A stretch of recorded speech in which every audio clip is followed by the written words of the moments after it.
Hey guys, tonight we step into the flickering shadows of old Europe, where cobblestones echo under your boots and the sharp scent of ink and pipe smoke floats on the evening air.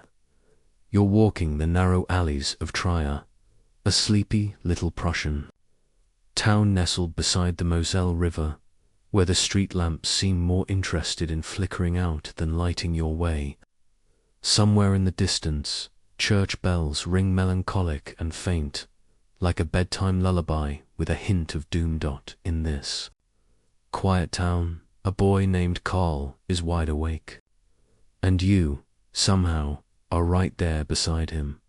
He's sitting by the hearth, ink-stained fingers gripping a quill, muttering Latin verbs to himself, while his father, a stern lawyer with a penchant for Enlightenment philosophers, paces behind him.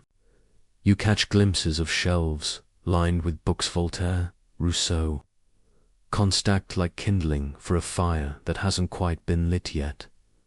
So, before you get comfortable, take a moment to like the video and subscribe, but only if you genuinely enjoy what I do here. Let me know in the comments where you're watching from and what time it is. Are you on your 5th cup of tea or already half asleep? Now, dim the lights, maybe turn on a fan for that soft background hum, and let's ease into tonight's journey together. You see, little Karl's world is not exactly built for dreaming. Born in 1818, just after Napoleon's smoke had cleared, he grows up in a family that straddles contradiction. His dad is a converted Jew who now practices Protestantism less out of piety, more for professional survival. Trier is under Prussian rule, and the monarchy doesn't take kindly to anything that smells remotely like other.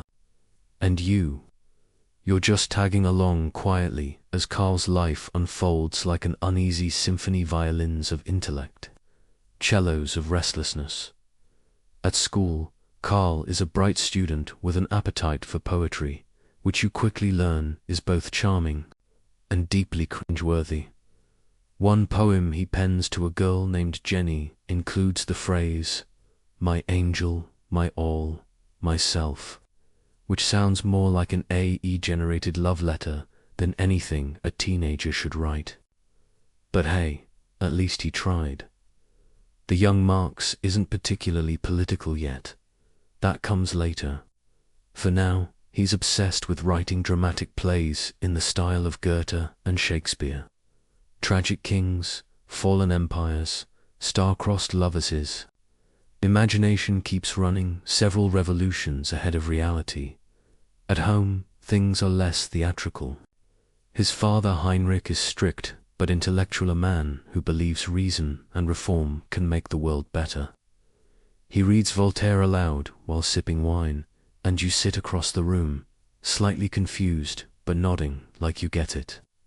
Meanwhile, Karl absorbs all of it.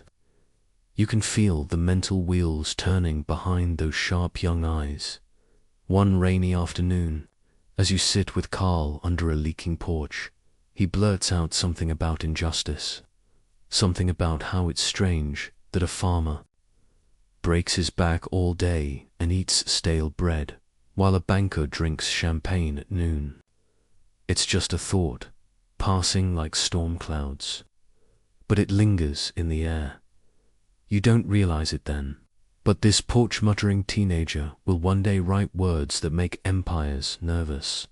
Historians still argue whether Marx's earliest leanings were more romantic than revolutionary. Some say he was just another moody teen, scribbling odes to rebellion without any real plan. Others insist his resentment of inequality was baked into his bones before he could even spell bourgeois. Here's something quirky. Karl's favorite myth as a child wasn't about gods or heroes, it was Prometheus, the titan who stole fire from Zeus and got eternally punished for it. Young Marx admired that. He once wrote that all gods must be destroyed in man's consciousness. So, bedtime thoughts for a 9-year-old. As you lay on the creaky guest bed in the Marx household, You listen to the wind howl through cracked windows and the whisper of ideological seeds being sown. Outside, the town sleeps. But inside this boy's head, battles rage between wealth and poverty, loyalty and freedom, tradition and something yet unnamed. Karl's. You're older now, at least Karl isn't. The setting's changed. You blink and find yourself inside a dim, smoky tavern in Bonn, where students with wild hair and wilder ideas argue over philosophy while downing their third beer before noon. Welcome to University Life, 1830s edition, where the syllabus is mostly Hegel and hangovers are part of the curriculum. You sit beside Karl, who's traded in his boyhood awkwardness for the early swagger of someone who's read too many footnotes. His beard hasn't quite reached legendary proportions yet, but the attitude is forming. You watch as he launches into a debate about metaphysics with a guy who just recited the Iliad in Greek between sips of cheap wine. Charming, chaotic, and almost impossible to follow unless you're fluent in dialectics and poor decision-making. University is where Karl meets the young Hegelians, a ragtag group of freethinkers who worship the philosophy of Georg Wilhelm Friedrich Hegel, but with a rebellious twist. You're not sure what's more intimidating, their vocabulary or their commitment to smoking indoors. They sit at round tables and dissect ideas like surgeons, except their tools are irony, scorn, and aggressive eyebrow movements. You try to listen in, something about the dialectical triad of thesis, antithesis, and synthesis, which, if you squint, sounds like the world's worst magic trick. Hegel's idea was that history progresses by contradictions clashing until something new emerges. The young Hegelians take that concept and point it straight at religion and the state, God, a social construct, the monarchy, outdated, Christmas, probably suspicious, and Karl. He doesn't just eat it up, he wants to improve the recipe. One night, you find him scribbling furiously in his dorm room, ranting about alienation and the absurdity of divine authority. His roommate is passed out under a coat, but Karl's fully alert, eyes blazing like someone who's just realized that the universe is a hoax and he's the only one who got the memo. He starts skipping law lectures to write dense essays with titles like On the Difference Between the Democritean and Epicurean Philosophy of Nature. You can practically hear the paper groan under the weight of his arguments. It's the kind of writing that makes your eyelids heavy, not because it's boring, but because your brain simply needs a nap after passing the first sentence. Historians still argue whether Karl's time with the young Hegelians truly shaped his politics or just sharpened his edge. Some say it gave him the scaffolding for his later ideas. Dogs think he outgrew them faster than his whiskey tolerance. A quirky fact for your nightstand brain. Marx was so passionate about writing that he once forgot to eat for an entire day, only to faint during a lecture. The professor assumed he was drunk. In fairness, this was university in 1836, so that was usually a safe guess. Outside the lecture halls, the world is not exactly stable. The German Confederation is in the grips of political repression. Censorship is rampant. Secret police monitor radical student groups, and you often find yourself glancing over your shoulder while walking with Karl down the university steps. He doesn't care. In fact, the risk seems to energize him. One evening, while you both sit under the stars beside the Rhine River, Karl launches into a passionate monologue, not about girls, not about exams, but about justice. He says something about how humanity deserves more than survival, deserves to shape its own destiny. say nothing, half because you're in awe, and half because the mosquitoes are relentless. Karl's writing begins to shift, less abstract, more grounded. He starts to question the real-world implications of all this theory. If Hegel was right, and society changes through conflict, then what is the conflict of now? His answer will come soon, but you already see the sparked, of course. University isn't all revelations and revolutions. There's also dueling. Yes, dueling. Because what better way to settle philosophical disputes than by hitting each other with swords at dawn? Karl joins a student fencing club, partly for fun, partly for honor, and partly because 19th century German students had some truly intense ideas about masculinity. One duel leaves him with a scar above his tiny jagged badge of pride. You wince watching it happen. He shrugs it off like he just stubbed his toe, but beneath the bravado, there's something lonely in him, a kind of spiritual dislocation. You feel it when he stares out the window during parties, or when he laughs too loudly at bad jokes. He's still searching, not just for truth, but for meaning. And then comes the turning point. Back in Trier, his father dies. The letters from home grow darker. Financial worries creep in. Without his father's support, Karl becomes more restless, more committed. You can almost hear the gears clicking into place, grief morphing into ideology, uncertainty hardening into clarity. By the time he earns his doctorate, he's completely uninterested in becoming a professor. The universities are too conservative, the curriculum too stagnant. Instead, he turns to journalism. You sit with him on a wobbly chair in a smoky editorial office, watching as he types out scathing critiques of the Prussian state. He attacks censorship, monarchy, the church. His editor is half impressed, half panicking. The government is watching. Eventually, the pressure gets too high. His articles are banned. The publication is shuttered. He's blacklisted, and so, with a suitcase full of banned essays and a head full of revolutionary thunder, Karl packs his bags. You trail behind him, slightly jet-lagged, metaphorically, and step off the train into the next phase of his journey. Paris. The air smells of fresh bread and civil unrest. Asterisk. Paris, 1843. You step off the metaphorical train and instantly regret not bringing earplugs, or at least a looser scarf. The city thrums with life, clanging carts, chattering revolutionaries, and enough political gossip to fill 1,000 manifestos. Somewhere in the Marais district, Karl Marx breathes in the air like he's inhaling freedom itself, and also a touch of sewage. Welcome to pre-Haussmann Paris. You trail him through crooked alleys and wine-soaked cafes, his boots echoing on cobblestones as he searches not just for inspiration, but for something warmer, something softer. Jenny.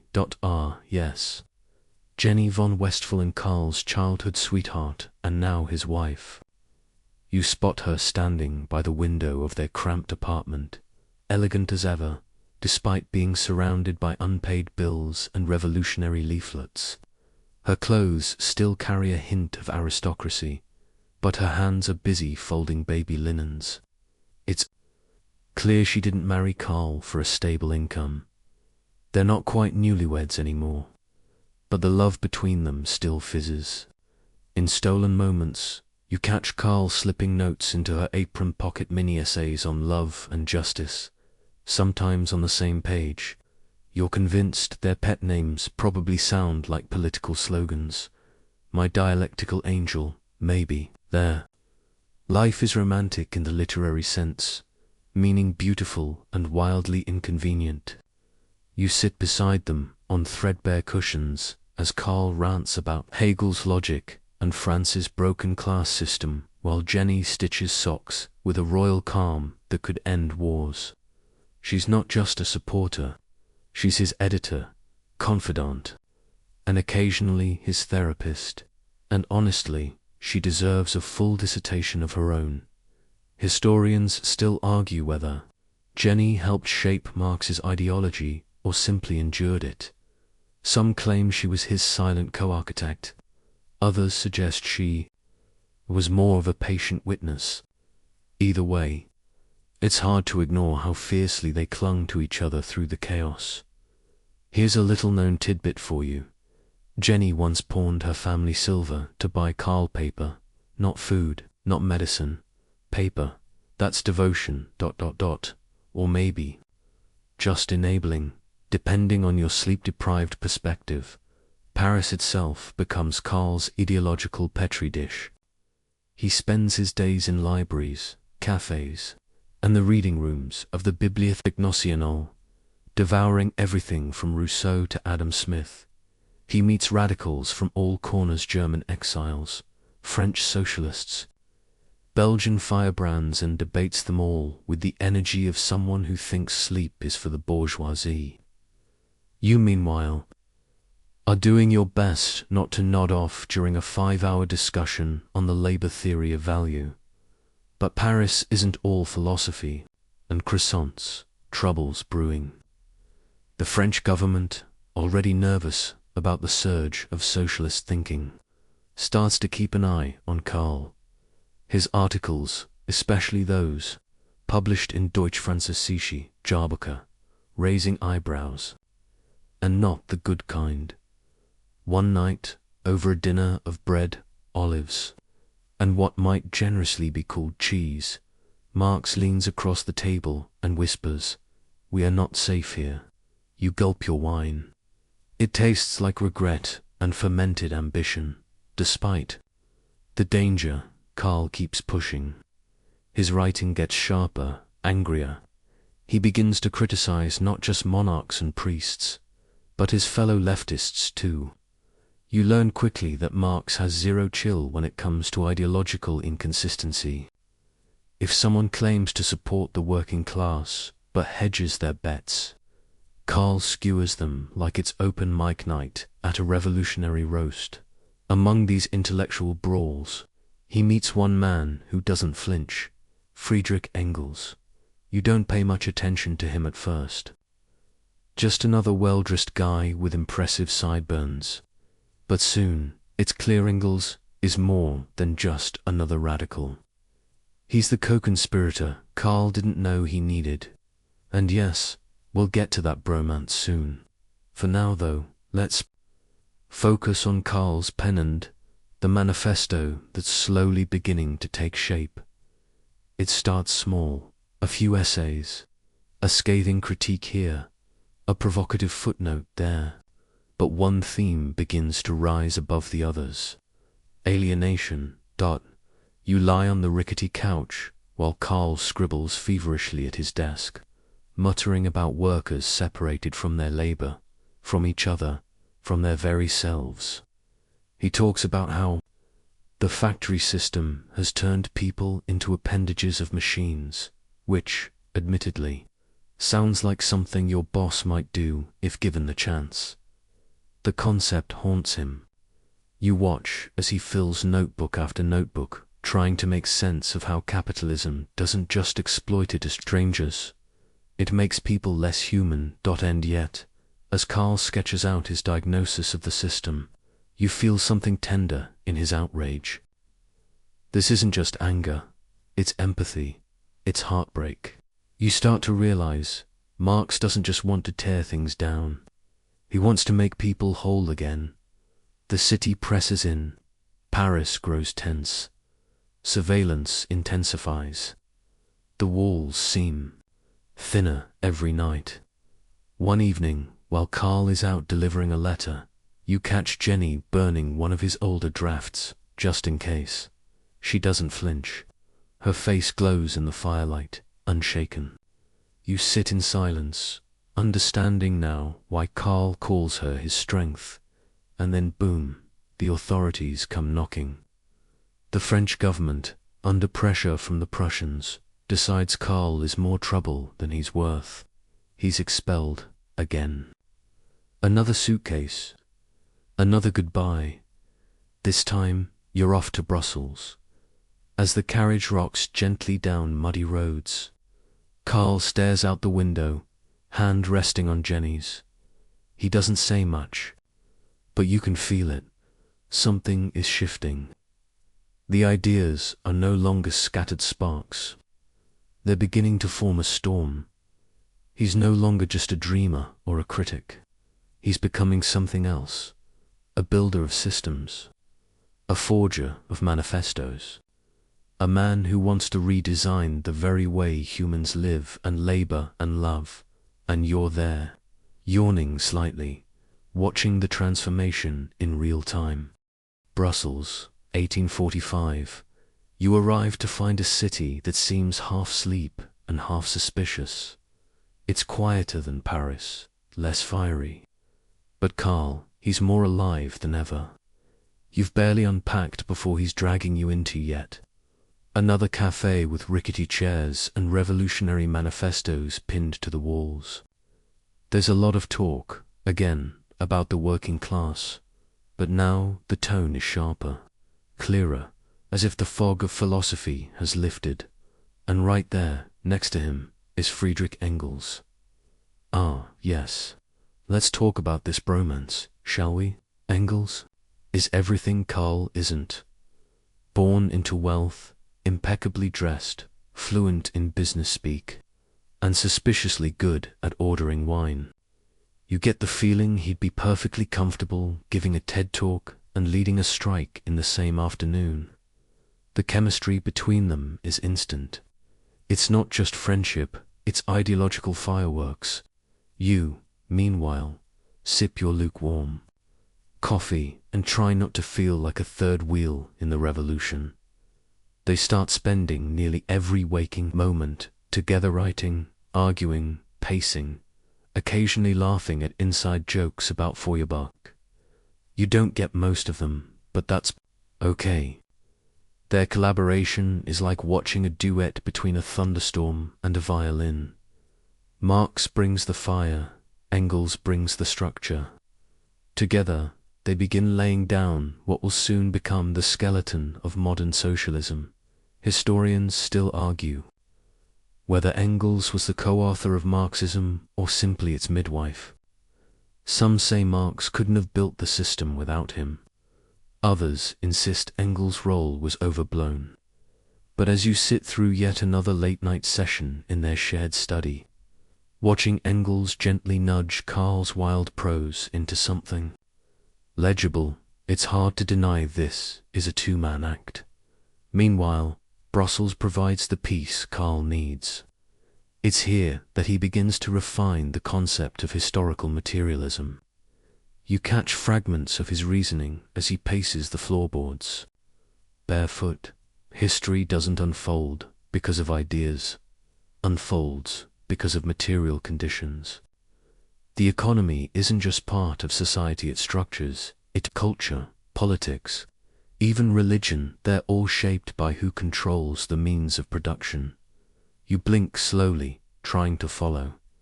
It's a lot, and yet the idea sticks. It burrows into your sleepy mind like a gentle whisper. What if the world is the way it is because of who owns the factories? Quirky sidebar. One afternoon, Karl tries to diagram his theory on a window pane using Jenny's eyeliner. She is not impressed. The stain never fully comes off, and for weeks, it looks like their flat is haunted by abstract geometry. But it's not just theory in Brussels, it's practice. Karl and Engels dive headfirst into organizing. They help form the Communist Correspondence Committee, a network of radicals across Europe meant to coordinate ideas and action. Letters fly in and out like pigeons with revolutionary passports. You help seal some of them with wax, feeling oddly like a sleepy intern in the world's edgiest startup. One night, in the middle of editing yet another draft. Karl stands up and declares, "We must write something the workers can carry in their pocket." You stare at him, dazed, and ask, like a pamphlet. He nods. Something portable, punchy, practical. The idea begins to take shape. A manifesto, a blueprint. Not a vague dream, but a focused call to arms. And so begins the birth of the Communist Manifesto. You're there in the cramped attic apartment as Karl and Engels argue over the opening line. Karl wants something bold, memorable, and after hours of pacing and muttering and one very aggressive sneeze, he blurts it out. A spectre is haunting Europe. You pause. That's actually kind of spooky and perfect. The writing comes quickly now. You can almost see the steam rising from the ink as Karl scribbles down each line.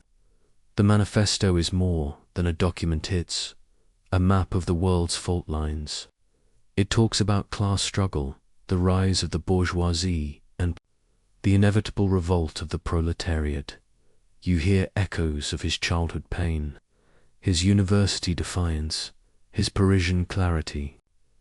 Every sentence pulses with urgency, like it knows time is running out. Historians still argue whether the Communist Manifesto was intended as a global prophecy, or just a rallying cry for a moment in time. Some see it as a sacred text, others, a political pamphlet that got lucky. But in that room, on that snowy evening in 1847, it feels like thunder bottled in paper. It's worth noting that while Marx wrote the majority of the text, Engels brought the organization and polish. He knew how to distill chaos into clarity. You get the feeling he was the guy who double-checked spelling while also sharpening the pitchfork. The manifesto ends with a line that sends a chill down your spine. Even now, workers of the world, unite. It doesn't just demand dares the world to imagine something else, something bigger. With the manuscript complete, they send it off to be printed by the Communist League, a newly formed political group that they're actively influencing, if not outright controlling. You help pack up the pages, watching as Karl kisses Jenny's forehead with ink-stained fingers. She smiles, even though she knows the storm it will bring. And oh, does the storm arrive. Within weeks, revolutions start breaking out across Europe. The revolutions of 1848, from France to Italy, from Austria to Germany. People are rising, demanding rights, toppling regimes. You sit glued to every whisper in the cafes, watching as Karl's words ripple through the continent like fire through dry grass. But Karl isn't celebrating. Not really. He knows better than anyone that writing a manifesto is one thing. Building a movement, that's the real struggle. And soon, the backlash begins. Governments crack down, radical presses are raided, protesters are arrested. The revolution, it turns out, is not welcome everywhere. The Belgian authorities, always a little twitchy about foreign agitators, expel Karl. Again, another exile, another goodbye. Jenny sighs as she folds their clothes. The baby coughs. You rub your temples and wonder how many suitcases a revolution really needs. Next stop, Cologne. The revolution is far from over. Cologne, 1848. You arrive during the revolutionary heat wave, metaphorical and literal. The air feels electric, like someone's about to flip a historical switch. Smoke curls from chimneys and from the edge of every conversation. People aren't just murmuring about change anymore. They're yelling it in the streets. And here comes Karl, dragging you along again, sleeves rolled up, hair wilder than usual, eyes glowing with purpose. Cologne isn't exactly waiting with open arms, but it does offer something Karl hasn't had in a while: a printing press. You duck into a dusty little building on a cobbled street, where Karl's latest venture has just taken form. The Neue Rheinische Zeitung. It's not just a newspaper, it's a weapon, a megaphone, a very sharp stick aimed at the ribs of monarchy, privilege, and capitalist comfort zones. The first edition hits the streets with a thud. Literally, you hear someone drop it, startled by how bold it is. There's Karl on the front page, not with a portrait, but with words that crackle, calling out the Prussian government, the bankers, the landlords, even some so-called allies of the revolution. The guy does not play favorites. You try proofreading for him one night and fall asleep halfway through the second paragraph. The man writes like he's on trial for thinking too small. Still, Cologne becomes a real testing ground. The revolutions of 1848 are in full swing across Europe: uprisings, barricades, crumbling empires. You duck behind doorways as troops march by, wondering if any of this will lead to what Karl calls the dictatorship of the proletariat, which, let's be honest, sounds like a phrase guaranteed to upset someone's dinner party. Historians still argue whether the 1848 revolutions were the last gasp of feudalism or the first breath of modern democracy. For Karl, they're a tragic rehearsally glimpse of what could be. If only people weren't so easily pacified by crumbs, the paper, publishers daily. Marx writes with the urgency of a man who knows he could be arrested at any moment because, well, he could. And eventually, he is. In a moment that's both dramatic and deeply on brand, Karl is charged with inciting rebellion. You attend the trial, half awake, tucked in the back row. The courtroom smells of old ink and stale politics. Karl stands, unshaken, and defends not just his paper, but the entire concept of free speech, class struggle, and the right to dream out loud. The jury acquits him, standing ovation from the back row. You almost spill your tea, but the victory is short-lived. The Prussian state isn't thrilled about being publicly roasted. One by one, the revolutionaries are silenced. The printing press is seized. The paper shut down. And Karl, guess what? Expelled. Again. It's becoming a trend. This time, there's no romantic send-off. No brave glances over shoulders. Just a quiet packing of bags and a long sigh from Jenny. You sit by the window, watching raindrops race each other down the glass, and wonder if there's anywhere left for them to go. And then a letter arrives. From London. Engels is already there, of course, and he's arranged everything. A modest place to live, a bit of financial support, a plan. You feel something in Karl's posture shift. Not defeat, not hope, exactly, but resolve, like he's digging in, ready to wait out the storm. Cologne fades behind you as the train hisses into motion. Another exile, another country, another chapter. But now Karl knows better than to chase revolution with just a pen. The next move will be slower, more patient, a deeper excavation into the roots of the system itself. And you, barely staying awake, rest your head on your rolled-up coat as the countryside blurs past. Somewhere out there is a city of fog and fire, coal and contradiction. London is waiting, but let's take a beat before we get there, because Cologne, short as the stay was, taught Karl something essential: that revolutions don't fail because people don't try. They fail because people don't understand the forces behind the curtain, those vast, grinding economic gears that shape everything. It's a brutal insight, and it becomes the seed of a much larger work, something darker, denser, and far more ambitious than anything he's written so far. But we'll get to that mountain of ink later.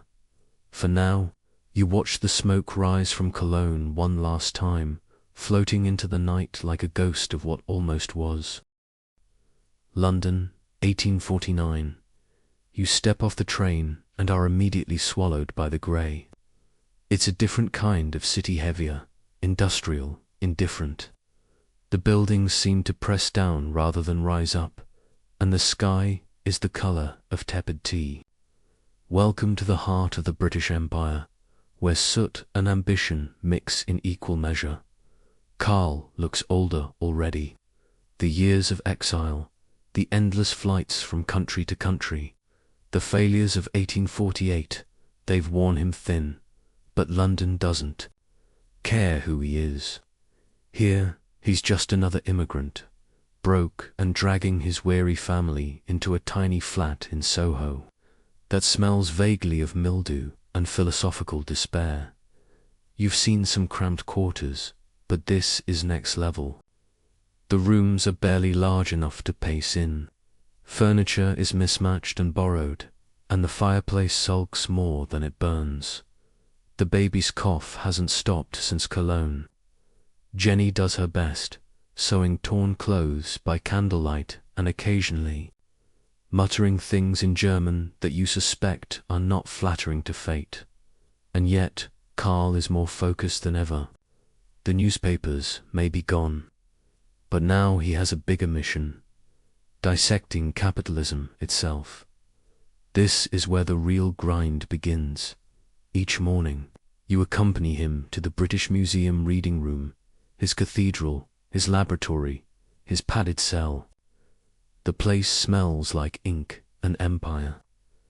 Karl takes notes obsessively, surrounded by ledgers, factory reports, economic theory.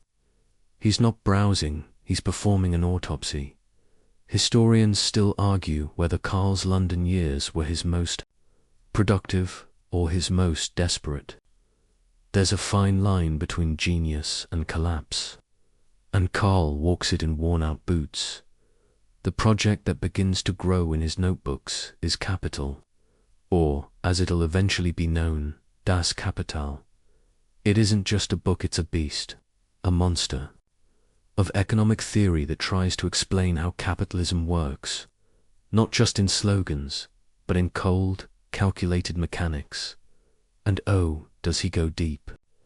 You sit beside him some afternoons as he mutters about surplus value, commodity fetishism, and the contradictions of capital. You're halfway through a crust of bread and already dozing off when he slams the table and announces, exploitation is baked into the system. You nod, chewing slowly, pretending you totally followed that. But Karl isn't entirely alone. Engels, bless him, steps in like the rich best friend in a Dickens novel. He sends money, encouragement, and corrections. If Karl is the haunted theorist, Engels is the practical enabler. Without him, Jenny and the children might have ended up on the streets. Quirky sidebar: Karl, in a moment of poor judgment, once tried to write by candlelight while balancing a cup of tea on his knee. The result? A scalded thigh and a rant about bourgeois ceramics. Meanwhile, London hums on, unaware of the revolution brewing in a back room.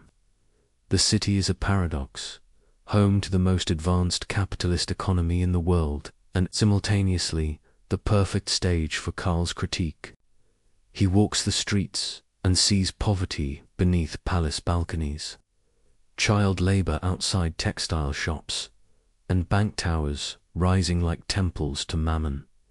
He's not just writing from theory now, he's writing from lived contradiction. But it's not all progress. The manuscript grows slower than expected. Revisions pile up. Some days, he stares at a single paragraph for hours. You try to help by organizing his notes. Once, he nearly faints at the sight of your filing system, which mostly consists of stuffing things into labeled socks. Jenny, saint that she is, holds the family together with fraying threads. Her letters to friends talk of pawning the silverware, the heartbreak of losing more children to illness, and the constant shadow of hunger. Yet, she believes in Karl's work, believes in him perhaps more than he does. One night, during a particularly miserable winter, you all huddle around the fireplace, nursing watery soup and low spirits.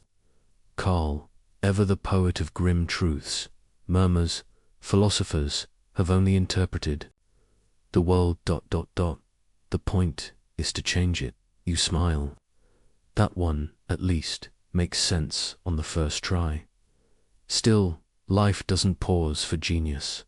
Karl's health deteriorates. Liver problems, boils, migraines. His body rebels against the very ideas his brain refuses to rest from. He looks like a prophet cursed to understand too much. Yet the manuscript inches forward. Engels begs him to publish something, anything, to keep the momentum. Finally, in 1867, after 2 decades of mental trench warfare, Volume 1 of Capital is printed. The cover is unimpressive, but the content, explosive. Well, eventually. See, the book is dense, like you'll fall asleep halfway through the table of contents. Dense. You try reading it one night and wake up hours later with your face in a chapter titled The Working Day. But for those who can push through, the rewards are rich. Marx lays out how value is created through labor, how profit depends on exploitation, how capitalism contains the seeds of its own undoing. It's not just a critique, it's a diagnosis. Historians still debate whether capital is a timeless analysis or a deeply flawed system with poetic moments. Either way, its shadow looms large. Even today, its language commodity, exploitation, alienation echoes in protests, essays, and late-night pub debates. But success doesn't come overnight. The first print run barely sells. Critics are either baffled or hostile. And Karl, he shrugs. The revolution he's writing for hasn't arrived yet, but he's laying the groundwork for when it does, by now. The flat is filled with books, and children's shoes, and drafts upon drafts. You feel like a character in a Victorian ghost story, surrounded by intellectual poltergeists. But there's also love here. Laughter, sometimes. Jenny teasing Karl when he forgets to eat. Marx playing chess with the girls. Little pockets of warmth in the fog. London becomes home in its own way. And as you fall asleep beside a pile of factory census data, you wonder, will the world ever be ready for what Karl's trying to say? You wake to the sound of coughing. Not yours. It's Karl Agin, wrapping his worn coat tighter, hunched over his desk, pen scratching as if the words might catch fire. The morning light seeps through the soot-smudged window, weak and apologetic. London never promises warmth, and it never apologizes for the cold. By now, the Marx household is in a strange rhythm. Poverty is a roommate. Illness is a recurring guest. And yet, Karl carries on obsessed not just with finishing Capital, but with the real world it's meant to change. You begin to realize he's not just writing theory anymore. He's watching for signs of the storm. The year is 1871, and Paris is on fire. The Franco-Prussian War has just ended in disaster for France. The people, sick of defeat and corruption, rise up and form the Paris Communal Workers' Government, run by ordinary citizens, rejecting the old state and its polished boots. Karl's eyes gleam when he hears the news. They've done it, he whispers, barely breathing. The workers have seized history. You sit beside him in the same dusty flat as he writes one of his most urgent works, the Civil War in France. It's not a dry dissection, it's a love letter, a eulogy, a rallying cry for the future. He praises the Commune's courage, their abolition of standing armies, their push for equality. But, of course, it doesn't last. In May, government forces storm Paris. The repression is swift and brutal. Thousands are executed. Blood pools in the streets. Dreams are buried in mass graves. You read the reports together. Karl doesn't weep, he fumes, and something inside him solidifies. He no longer believes that revolution will come politely, dressed in suits and pamphlets. The future will be torn from the jaws of power, or not at all. Historians still argue whether the Paris Commune was a foolish blip, or the first real taste of workers' rule. Marx, he sees it as proof of concept, an imperfect, bloody, glorious attempt. From that point on, the tone of his work shifts, less pleading, more hammering. The world has shown its hand, now it's Karl's turn. And there's another layer to all this. The International, or, more formally, the International Workingmen's Association. Formed in 1864, it's supposed to be a global coalition of worker movements, trade unions, anarchists, and socialists, all trying to not talk over each other at every meeting. Spoiler: they do talk over each other. Karl becomes one of its most important figures, writing resolutions, fighting ideological battles, and trying to prevent the whole thing from imploding over whether to use comrade or citizen. He's especially irked by one man, Mikkel, Bakunin, the anarchist firebrand. If Marx is the stern professor, Bakunin is the punk rocker smashing windows during finals.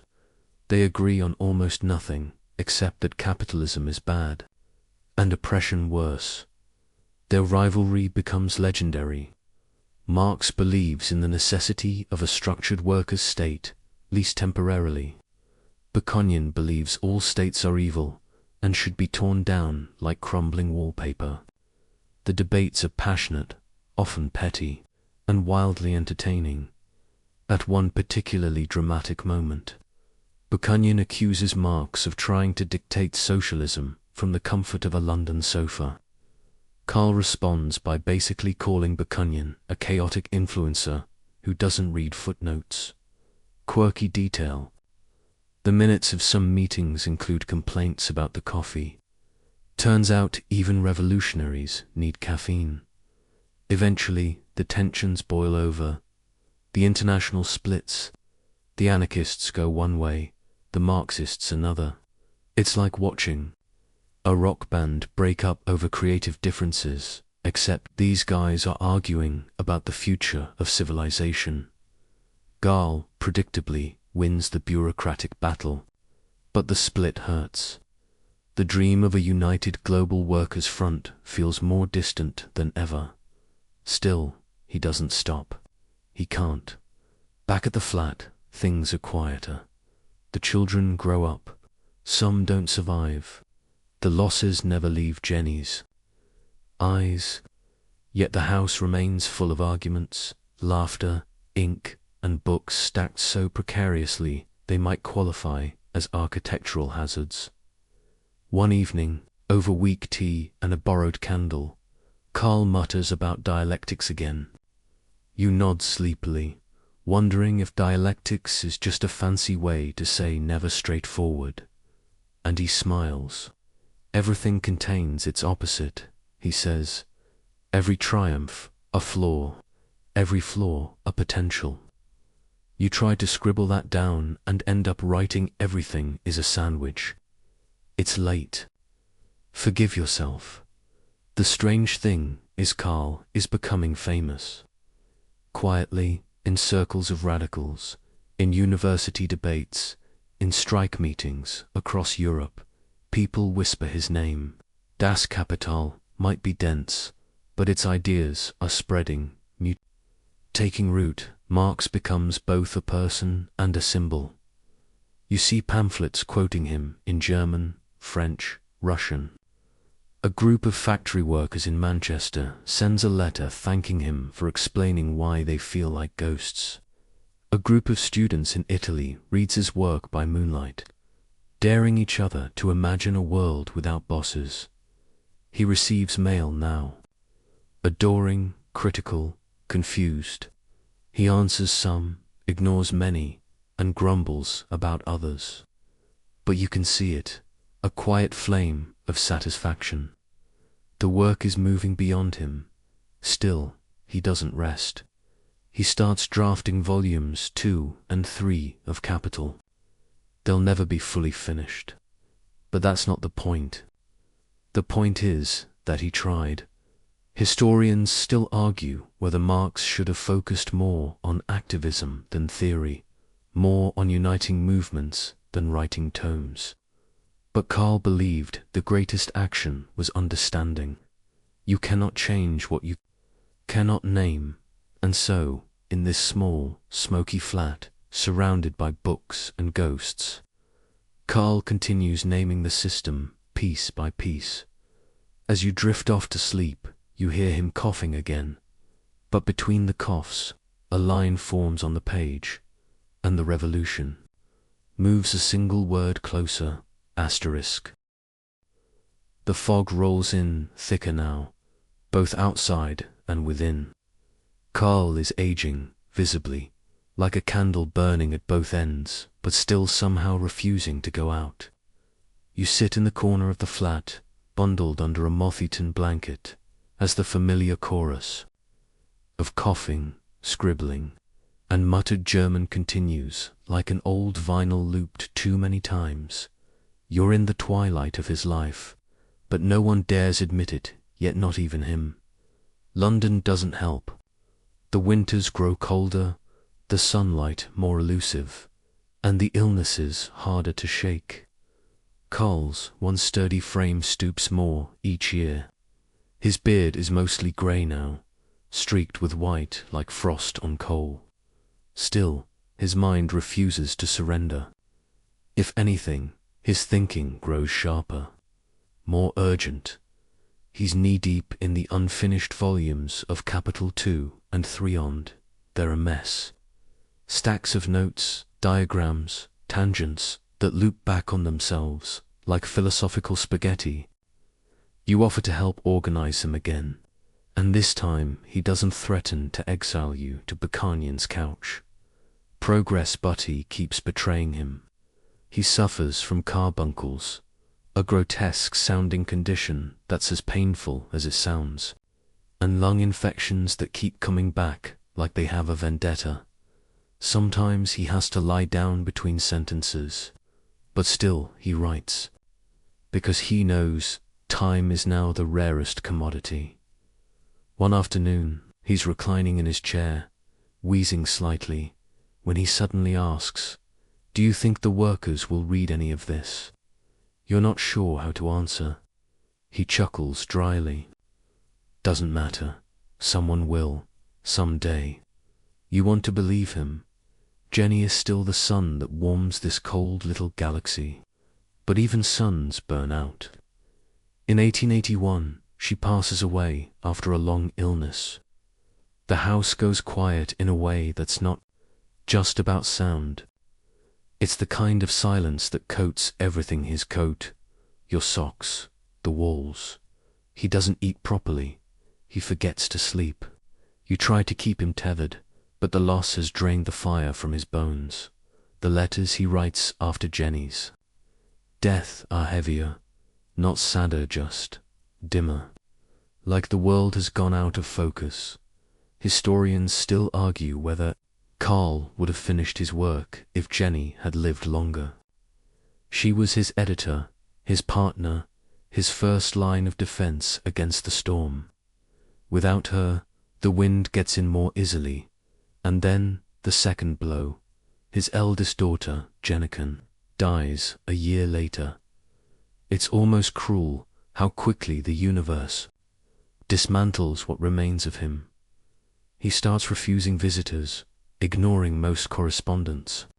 Even Engels grows worried. The notes for Capital sit unfinished. You pick through them some nights, trying to decipher his handwriting. It's like decoding encrypted rage. There are flashes of brilliance, yes, but also scribbles, contradictions, ideas too large for the margins they're trapped in, and yet, even now, Karl doesn't let go entirely. He still finds moments of clarity, strange little windows when the fog lifts. One night, during a rare bout of strength, he looks up from his notes and says, "You know what the most dangerous thing is? You." Expect him to say, "Capitalism, or maybe nationalism, or landlords." "Hope," he says, "because it keeps us trying, even when we know better." You smile. Sounds like you.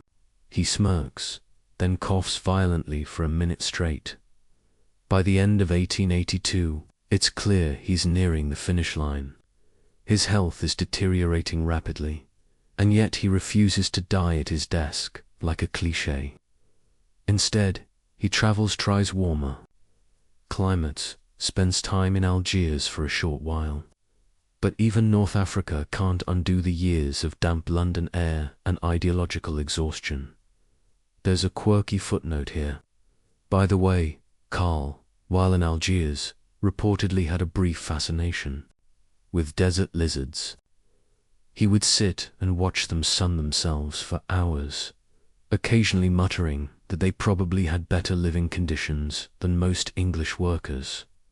You don't even question it anymore. By March of 1883, he's back in London, back in his chair.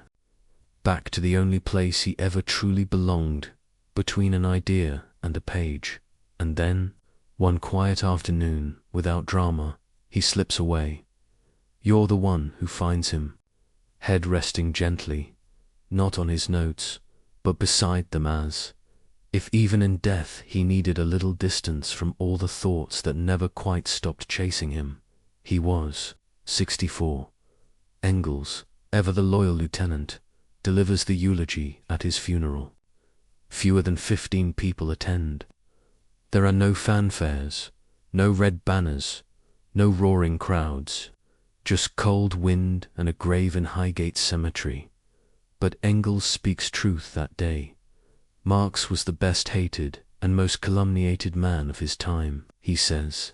And yet, he died beloved, mourned, and admired by millions of workers to whom he had opened a new world.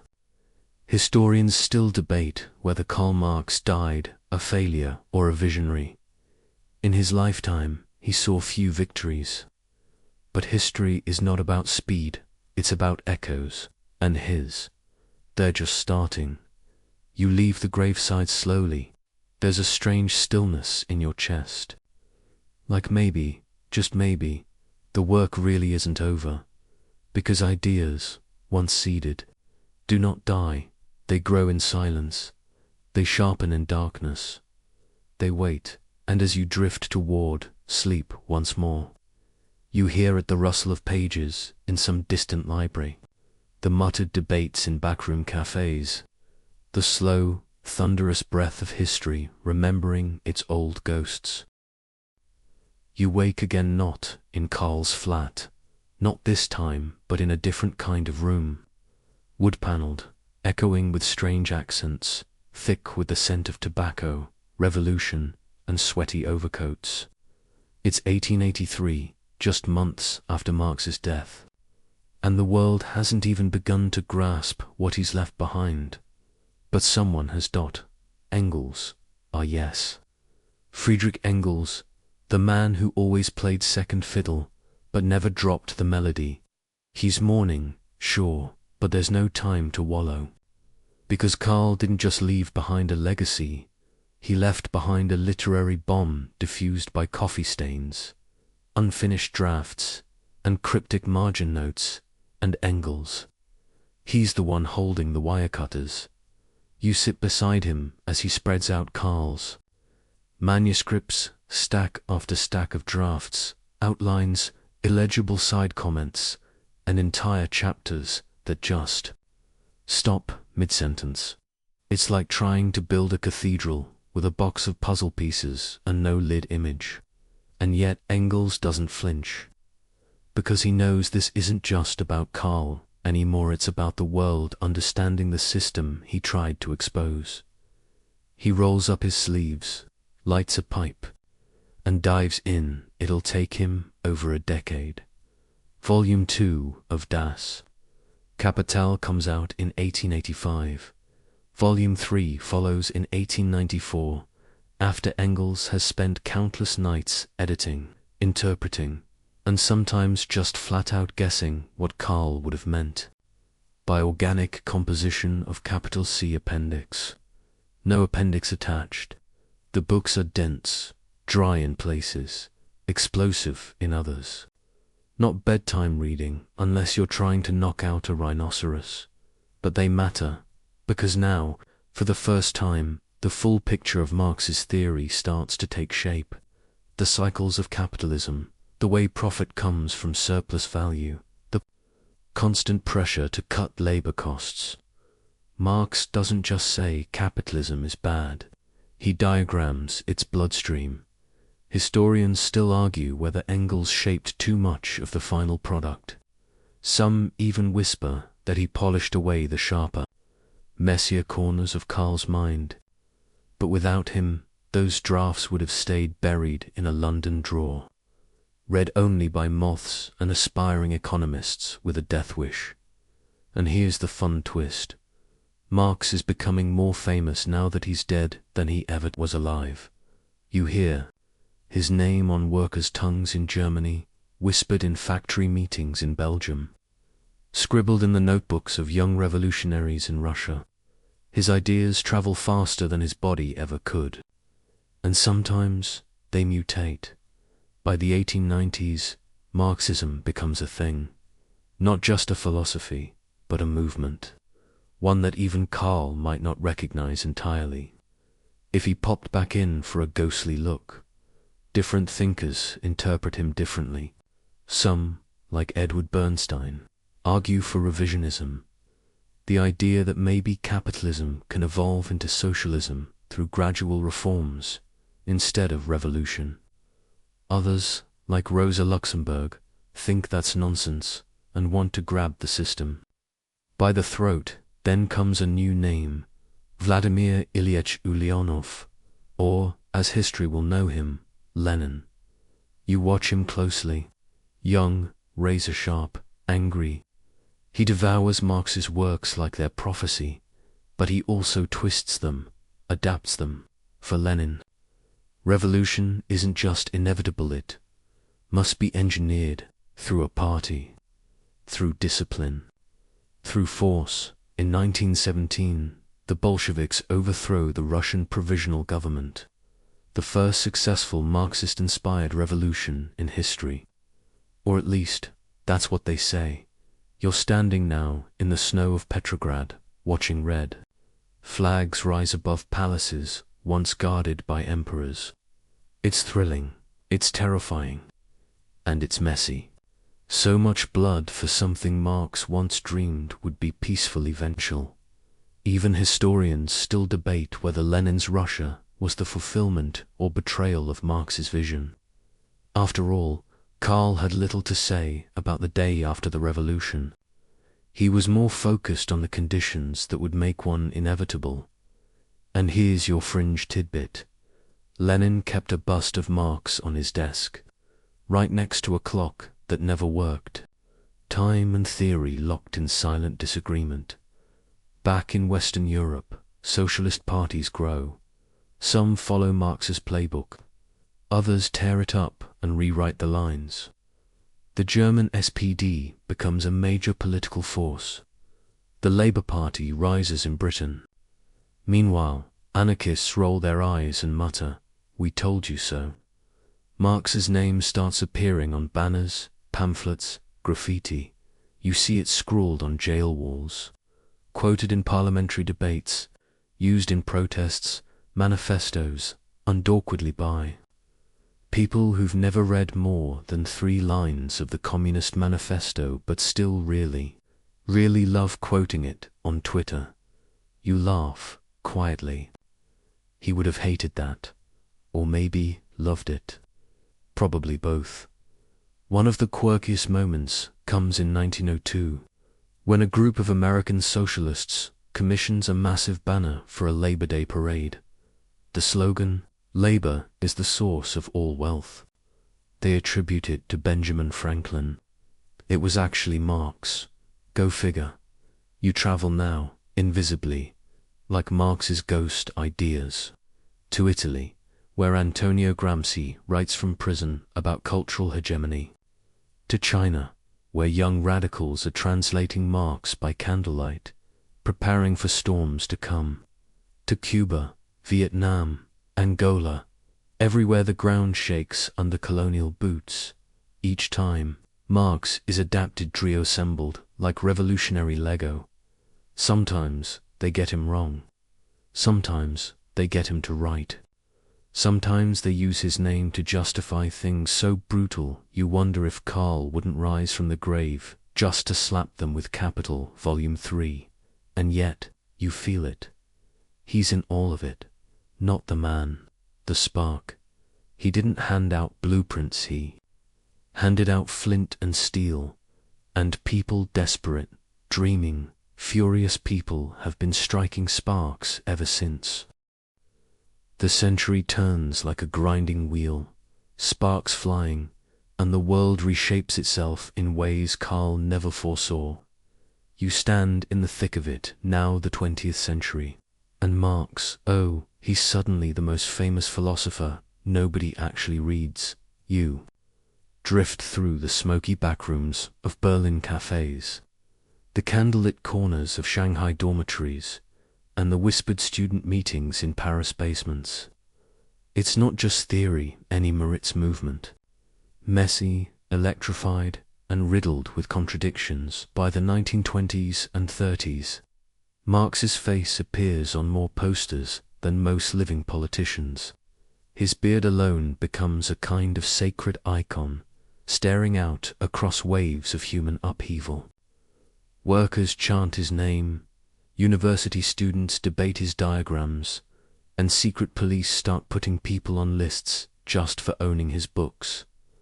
And yes, nowhere does this reach such thunderous, terrifying crescendo as in the Soviet Union. Lenin is gone, and in his place rises Joseph Stalin, man with a mustache so sharp it looks like it could cut through collective dissent. He claims to be the torchbearer of Marxism, but as you pace the echoing halls of the Kremlin, you know this isn't what Karl dreamed. Not remotely. Factories sprout like weeds across the Russian tundra. 5-year plans crank out steel, tractors, and concrete at speeds Marx would have admired if he hadn't noticed the pile of bodies beside them. The gulags hum with misery. Thought becomes crime. History becomes a tool. Stalin rewrites Marx like a bad fan fiction, or the ideology until it fits the machinery of the state. He quotes Das Kapital between purges, claims dialectics as justification for disappearances. Historians still argue whether Stalin's regime was the logical extreme of Marxism or its deepest betrayal. And somewhere in all of this, you imagine Karl turning in his grave not out of guilt, but out of confusion. This was never the point. Not a dictatorship of the bureaucrats. Not purges in the name of the proletariat. Meanwhile, in Western Europe, Marxism takes on a more subtle form. Intellectuals gather in drawing rooms and cafes, debating theories of alienation, commodity fetishism, and base superstructure dynamics over wine and cigarettes. Here comes the Frankfurt Schooler, brainy crew with names like Adorno, Horkheimer, and Marcuse. These thinkers don't scream slogans. They whisper analysis. They're obsessed with mass culture, with how capitalism cops everything, even your favorite love songs. They point out that under capitalism, Even rebellion becomes merchandise. Quirky tidbit, one of Adorno's biggest rants was against jazz. Yes, jazz. He thought it was commodified noise that tricked people into thinking they were free. Bet you didn't see that one coming, did you? At the same time, across the Atlantic, America is having its own complicated flirtation with Marx. During the Great Depression, when breadlines stretch longer than hope itself, Marx's books become bestsellers. Again, imagine that Wall Street brokers quoting the Communist Manifesto between sips of terrible coffee. But America doesn't stay curious for long. Enter the Red Scare, McCarthyism, and the blacklisting of anyone who so much as sneezes in German. Suddenly, Marx's name is a passport to ruin. Even Hollywood writers get interrogated for Marxist undertones. Apparently, It's a Wonderful Life was dangerously socialist. Who knew? You watch all of this unfold from a quiet corner, like a ghost at a masquerade. So many faces, so many masks. But underneath, always the same question. What did Marx really mean? Historians still debate it. Was he a humanist or a determinist? Did he believe in freedom or inevitability?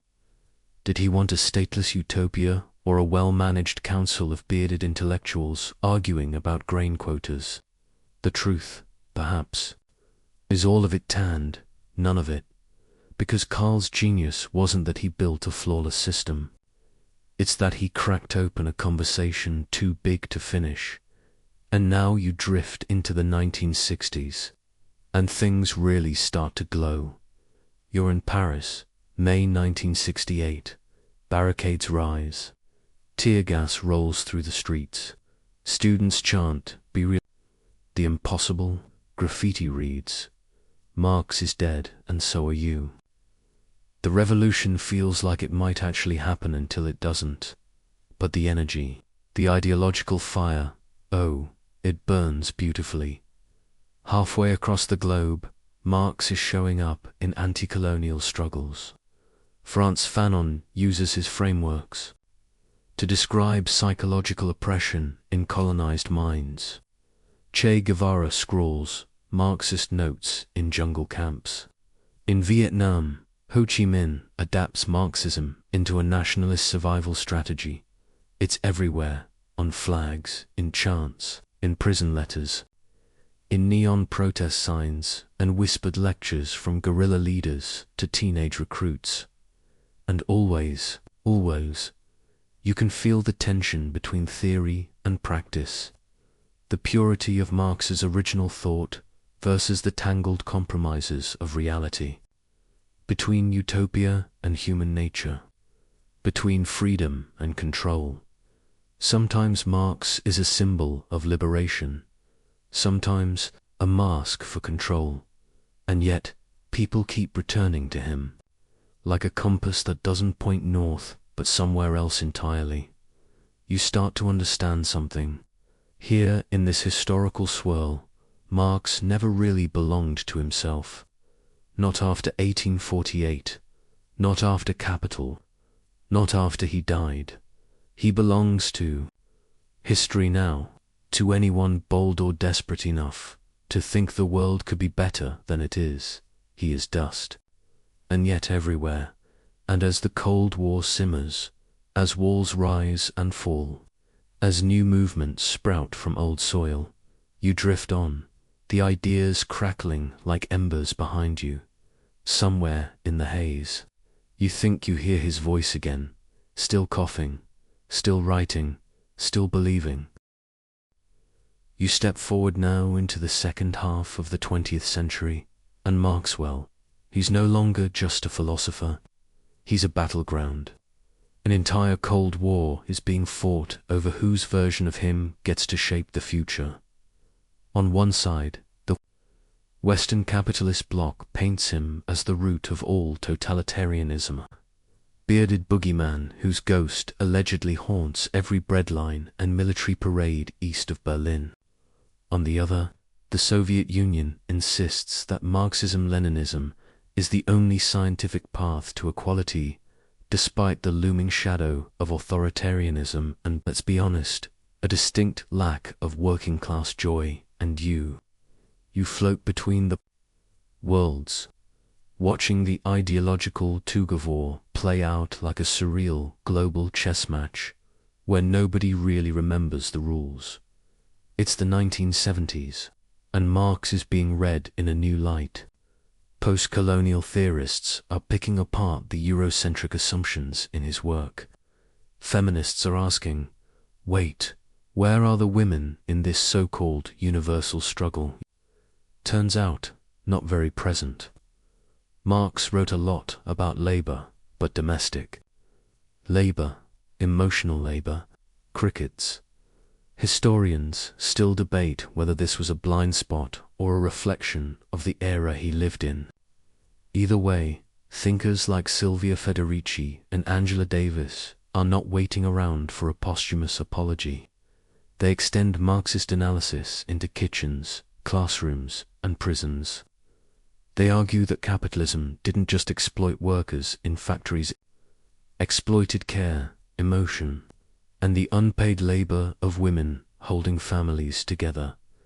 You find yourself standing in a 1970s university seminar, surrounded by chalk dust and radical haircuts. Students are furiously annotating capital, high on espresso and revolutionary zeal. But they're not just reading, they're remixing. Cultural Marxism, structural Marxism, humanist Marxism. You get the sense that if Karl came back, he might blink in disbelief and mutter, wait, I wrote all that. And in France, of course, its France Marxist theory takes on a surreal elegance. Louis Althusser insists that ideology isn't just beliefs, but the very air you breathe, the structure of reality itself. Sounds poetic, until you realize he literally wrote about how schools and churches trained people to accept their place in the capitalist order, before they even know they're being trained. Fringe tidbit. Althusser, in a deeply tragic episode, later killed his wife and was deemed mentally unfit for trial. Just one of the more unsettling footnotes in the intellectual family tree of Marxism. But you don't stay there, because history is always shifting, and now it's the 1980s. The stage is set for a dramatic reversal.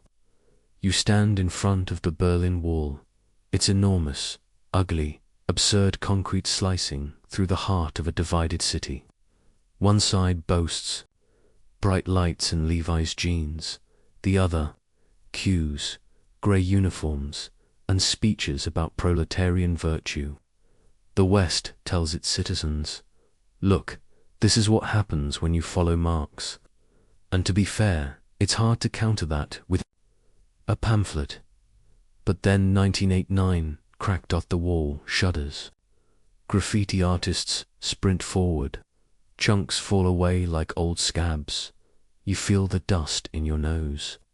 The Cold War is imploding, and with it, the ideological fortress that had claimed Marx as its patriarch. You watch as Eastern Europe shakes off the Hammer-and-sickle dreams. Communist parties lose elections or dissolve. Statues of Marx are pulled down, tucked into warehouses, or, in a few cases, whimsically repainted with clown makeup by teenage rebels. And in the West, a wave of triumphalism. History is over. They declare, capitalism has won. Liberal democracy reigns. Marx is finally, definitively, utterly irrelevant. But of course, you know better, because here's the thing. As markets boom and globalization spreads like a caffeinated wildfire, so to do inequality, exploitation, and alienation, the very conditions Marx wrote about in the first place. Factory jobs don't vanish, they move. Wages stagnate. Housing prices explode. Billionaires become demidos.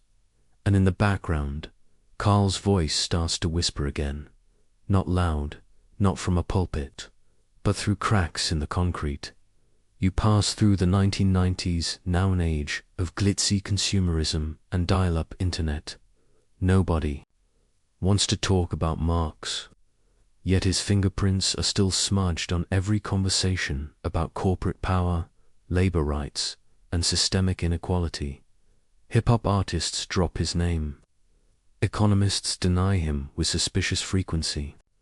He becomes the Voldemort of late-stage capitalism, unmentionable, yet somehow everywhere. And then something odd happens. The 2008 financial crisis hits. Banks collapse. People lose homes, savings, futures. Governments bail out billionaires while workers eat ramen and reread job listings. Suddenly, capital is a bestseller again. No joke. In the wake of Wall Street's implosion, Marx becomes cool. Not in a beret-wearing, revolution-plotting way, but as a voice that predicted all of this. Crisis is baked into capitalism, he said. And now everyone's listening. Even hedge fund managers are quoted saying they like Marx because he understood the system better than anyone. You chuckle. That's rich. From your vantage point, it's clear. Marx isn't a fossil, he's a mirror. Every time the system fails, Zor threatens two people, dig him back up, dust him off, and go, wait, didn't someone warn us about this? You think of the haunting image that became popular in this era. A graffiti mural of Marx's face on a cracked wall with the words, "I told you so," scrawled beneath in dripping red dot. No. Karl's not gone, he's just patient. The 21st century opens like a cracked phone, screen familiar but distorted. And there you are, still trailing Karl Marx, like a ghost tethered to an idea. Only now, you're walking through an algorithmically curated world, where clicks replace votes and attention is the new currency. Marx didn't predict this exactly. There are no chapters in Das Kapital on TikTok, capitalism, or targeted ads. But you get the feeling he'd be furiously scribbling notes about it all. Because here, in the glow of your smartphone, alienation isn't just about factories anymore, it's about the scrolling. You're alienated from your labor, sure, but also from your body, your time, even your rest. You're sold a lifestyle you can't afford, and made to feel like it's your fault. Productivity apps beep at you. Mindfulness is monetized. Billionaires cosplay as philosophers on podcasts. And somewhere in this mess, Marx's ideas creep back into mainstream discourse, not with revolution in the streets, but with memes, documentaries, and painfully honest Reddit threads about rent and burnout. Remember, Karl never wanted a crystal palace of perfect answers. He wanted people to look around and ask, wait, who benefits from this? That question never really went out of style. You scroll through online forums where workers compare wages, share horror stories from the service industry, and explain surplus value with surprising fluency. Marxism today is less about dogma and more about vibes. It's a mood, a diagnosis, a raised eyebrow at late-stage capitalism. Quirky fact: the term late-stage capitalism was originally academic, coined decades ago. Now it's a meme, usually attached to an image of a robotic dog being used to deliver Uber Eats, or someone selling tap water as artisanal hydration. You chuckle softly. Even the absurdity was anticipated. In Capital, Marx noted how commodifies everything, yes, even the surreal, even the unthinkable. Historians still debate whether he envisioned it going this far, but few doubt he'd feel vindicated. And yet, this isn't a story of simple resurgence. Marxism in the 21st century is fractured, debated, constantly evolving. There are new voices, new contexts. Climate change, for instance, reframes everything. The old industrial struggles now live under a green sky. Enter eco-socialism. You find yourself listening to activists who draw direct lines from deforestation and fossil capitalism to Marx's theories of metabolic rift, the idea that capitalism ruptures the natural processes between humans and the earth. Suddenly, Das Kapital reads like an ecological horror story. Marx, in one of his lesser-known passages, warned that soil exhaustion would be a consequence of capitalist agriculture. And now, entire ecosystems collapse under profit motives. Climate refugees rise, glaciers melt, and still the machine churns. In this world, Marx isn't just about class struggle anymore. He's about survival. At the same time, new critiques emerge. Scholars revisit Marx's blind spots, his Eurocentrism, his sometimes naive faith in industrialization, his limited discussion of race and colonialism. Post-colonial thinkers, indigenous scholars, and black radicals remix Marx's tools to suit their contexts. Frantz Fanon, Cedric Robinson, Silvia Federici. They don't discard Marx, they challenge him, sharpen him. You listen in on these conversations. And it's clear, Marx's work was never holy scripture. It was a toolbox. And tools evolve. In South America, indigenous movements fuse Marxist analysis with local cosmologies. In India, caste-based movements interrogate how class and hierarchy intertwine. In South Africa, land redistribution debates echo with Marxist undercurrents, though laced with painful legacies and unresolved injustice. And now, you float into the era of digital labor, the gig economy. You watch as workers juggle 5 jobs on 5 apps and still can't afford rent. You pass through Uber headquarters, where someone writes code to decide who gets a ride and someone else drives until 3 a.m. to survive. But who owns the platform? That question that's Marxist digital Marxism isn't just about factories anymore. It's about who owns your data, who profits from your content, who turns your attention span into stock value. People whisper terms like platform capitalism and digital serfdom while sharing stolen PDFs of capital on Discord. And amidst all of it, COVID, a pandemic freezes the world. And suddenly, Marxist critiques aren't niche anymore. They're everywhere. Essential workers are hailed as heroes while getting underpaid and overexposed. Billionaires double their wealth while people die without ventilator. You remember the phrase from Marx's critique of the Gotha program, from each according to his ability, to each according to his needs. That line floats through Zoom classrooms, protest signs, and exhausted Twitter threads. A hope, a memory, a whispered plea, and yet there's no utopia in sight. Marxism remains fragmented. Online leftism often eats itself alive. Debates spiral. Purity tests burn bridges. Revolutions stay digital. Historians still argue whether the internet will liberate or enslave us further, whether Marxism can survive in a world of 8-second attention spans and algorithmic dopamine loops. But Yuya still walking, still dreaming, because Marx, for all his flaws, was not a cynic. He believed in a world that could be built, not found, built. He believed that the way things are isn't the way they have to be, that we are not just cogs in a system, but architects of our collective future. He believed in waking up, and you're still listening. Now you move into a strange twilight of ideology, where everything seems both real and ridiculous, urgent and numb. It's the 2020s. You're scrolling through headlines that sound like dystopian satire, billionaires planning space colonies, landlords buying up neighborhoods through apps, and groceries being delivered by drones to people who can barely afford eggs. And somehow, Marx feels more present than ever.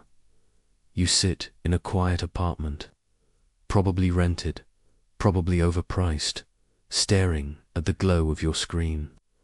You see debates rage not in salons or smoky cafes, but on live streams and comment threads, where leftists argue whether reform is possible or if it's time to just start over, burn it down, redistribute the ashes. But where is Marx now? He's nowhere and everywhere, quoted by some, misquoted by others, celebrated, demonized, memed, misunderstood. His ideas are used to explain everything from Amazon warehouse conditions to the psychology of burnout, to why your boss has 5 monitors and no empathy. Remember earlier when we said alienation has evolved? Well, now it's almost existential. It's not just that you don't control the means of production, it's that you're not even sure what's real anymore. You dream about having a job with meaning, but meaning itself feels automated. Your tasks are tracked by software. Your performance is ranked by AI. Your co-workers are Zoom icons. You haven't made eye contact in days. Karl Marx wouldn't know what an iPhone is, but he'd recognize this feeling. Still, not all is bleak. Marx's return in this decade isn't just cynical. There's imagination, too. From cooperatives to community gardens, from union drives at Starbucks to mutual aid networks that pop up faster than government support ever does. You feel that something is stirring again. Fringe tidbit. In 2021, Google searches for Karl Marx hit a 10-year high. More people were looking him up than Adam Smith. Make of that what you will. Historians still debate what that means. Is it a genuine ideological shift, or just the internet doing what it does, surfacing the old, remixing the radical, then forgetting it 2 weeks later? You pass by a picket line now. It's not 1917. It's a bunch of baristas with signs that say, "Solidarity is brewing." Cute, right? But also kind of powerful. People aren't just organizing factories anymore. They're organizing phone banks, food delivery services, YouTube networks. Labor isn't dead. It just wears sneakers now.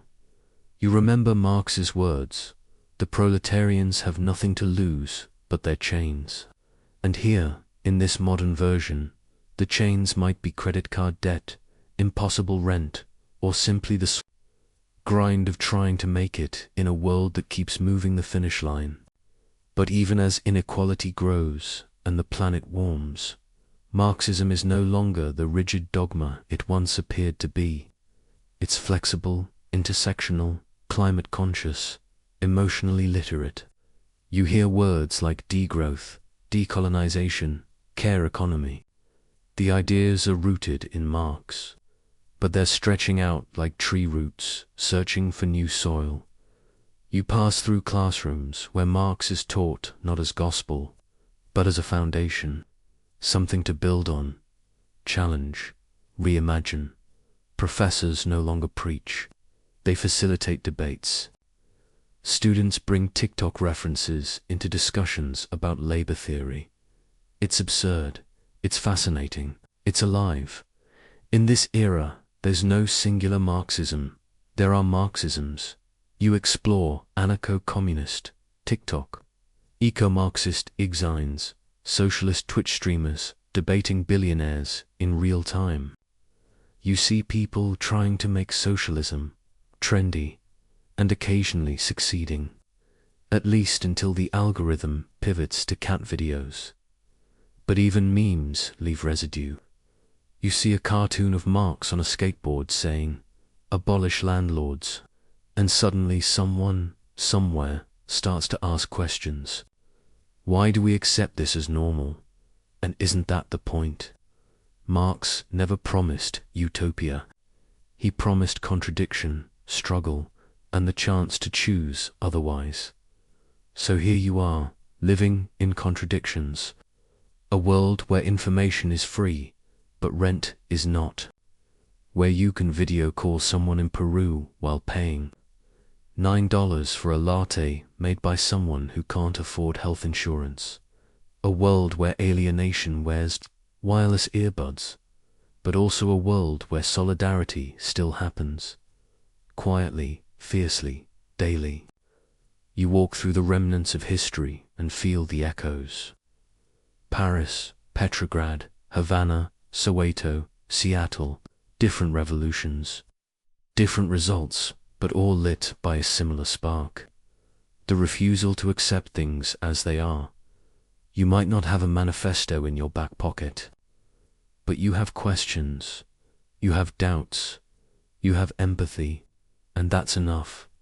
Because Marxism today isn't about converting people, it's about noticing who profits, who suffers, what would it take to live differently.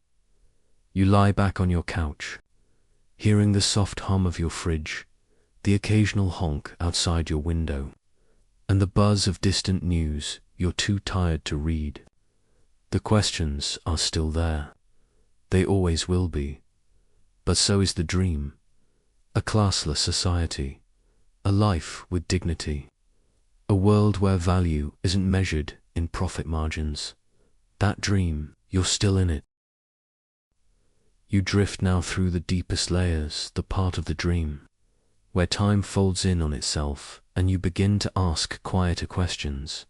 Less about revolution, more about rest. Less about storming the gates, more about what happens after. What happens after the barricades fall? After the bosses leave their offices? After the factories are run by the workers? After you've torn down the old world, what are you building in its place? Karl Marx didn't draw a blueprint for the perfect society that frustrates people.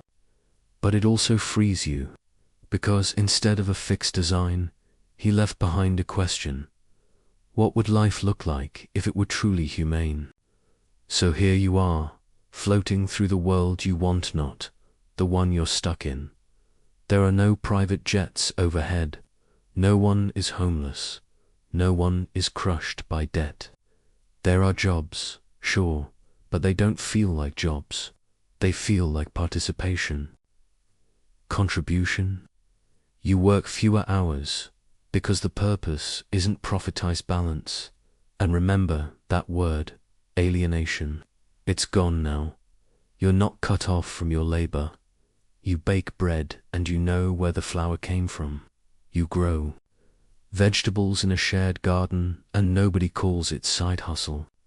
You rest and nobody calls you lazy. Fringe tidbit. Karl Marx once imagined a world where a person could hunt in the morning, fish in the afternoon, rear cattle in the evening, criticize after dinner without ever becoming just a hunter, fisher, or critic. Sounds like a meme now, but it was serious. A playful vision of a life unboxed. In this dream world, healthcare isn't a maze of billing codes. Education isn't about student loans. Art doesn't need to go viral to be worth making. Historians still argue whether Marx's dream was utopian or simply naive. Could humans ever truly cooperate at scale without coercion? Could we live without hierarchy? Or would the same power games just sneak in through new doors? But here, in your quiet world of theory and dreams, you lean into the maybe, because even if the path isn't clear, the desire is. You want a world that doesn't punish you for being poor or tired or different. A world where dignity isn't earned, it's assumed. You glide past libraries filled with books by Marx and by his critics. Schools where students debate old revolutions and invent new futures. You pass through a clinic where healthcare workers are paid well not because they generate revenue, but because they care. That's enough. You feel the absence of certain things: hunger, homelessness, humiliation. You feel the presence of others: joy, time, quiet. No ads interrupt your walk. No payday lenders. No one chasing quotas or bleeding from burnout. People smile not because they're selling something, but because they're not scared. And remember, exploitation. It's hard to find here. Not gone, perhaps because humans are complex. An ego doesn't vanish, but minimized, checked, watched. Workers have power. Decisions are made together. Not perfectly, but collectively. You overhear a conversation about supply chains that doesn't end in despair, about energy systems that don't boil the oceans, about relationships that aren't reduced to swipes and likes, and you breathe. In Marx's world, people would no longer be ruled by the dull compulsion of economic relations. You've lived that dullness, but now, in this imagined place, you feel it lifted. You're not hustling, you're living. There are no inspirational quotes on walls telling you to grind harder, no apps measuring your productivity, no guilt for taking a nap. You just are. And strangely, Marx anticipated this, not with exact detail, but in spirit. He wrote not just for the factory worker, but for the whole person, the poet, the daydreamer, the one who wants to play piano or plant tulips or just lie in the sun. You pass someone painting a mural on the side of a community bakery. It's abstract and weird and glorious. No one asks if it will sell. Marx didn't want a grey world of sameness. He wanted freedom, real freedom, not the capitalist version, you're free to starve, but freedom from fear, coercion, exploitation. You walk through that freedom now, and yeah, it's idealized. There are no supply shortages or bureaucracy. No one squabbling over who gets what. You know reality is messier, but it's worth dreaming, because sometimes dreams plant seeds, and somewhere in the world, someone wakes up, reads a paragraph in capital, and feels a flicker of recognition. Someone else starts a cope. Someone else votes for better housing. Someone else stops apologizing for being poor. You close your eyes, not in despair, but in possibility, because while Marx may have been buried in Highgate Cemetery, the questions he asked are still alive, and so is the hope.